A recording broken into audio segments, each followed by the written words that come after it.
Zay no makasika ny vaovao iny fa tsy mbola niverina ny asa ary mamino fitokonana hatrany kosa ireo mpiasa eo anivon'ny banky BFVSG androany efa nentin'izy ireo teo anatrehan'ny tribunal kosa ny olana izay miatra amin'izy ireo sy ny mpampiasa etsy ankilany kosa tena ampitombo ny agence miandrara ireo tompona andraikitra eo anivon'izany banky izany. Fitiny rotsy rakotondray ny amin'ny sary Mamra Samuel nantsipiriny vaovao.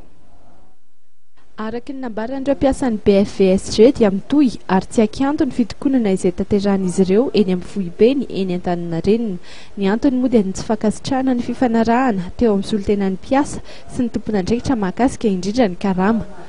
Aseto aloha zany dia mbola nomaly tsy miova ihany fa nay zany ary dia efa misy ihany ireo namanay izay niasa omaly dia arak'ilay lazaina taminareo hoe misy ihany ny faneriterena dia androany efa mihamaro izy zay na izany na tsy zany aza dia miezaka ihany ny eny amin'ny andaniny mampiseho fa maivana ny grevy zay atao kanefa hitam-pirenena amin'izao fa samy mijirijiry amin'ny heviny ary tsy manaiky hatrany zany ny ankizy zay ny tena maro. Mandray andraikiny ihany koa moa ny tompon'andraikitra eny anivon'ny banky manoloana izay fitokonana izay tanterahan'ireo mpiasa izany ka isan'izany ny fampitomboana isa ireo agence miasa sy manao service minimum.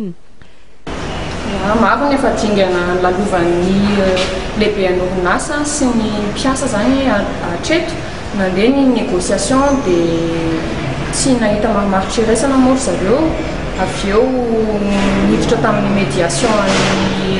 ministèren'ny asa dia mbola tsy nahita mahamaritra iraisana dia ankehitriny zany zao ny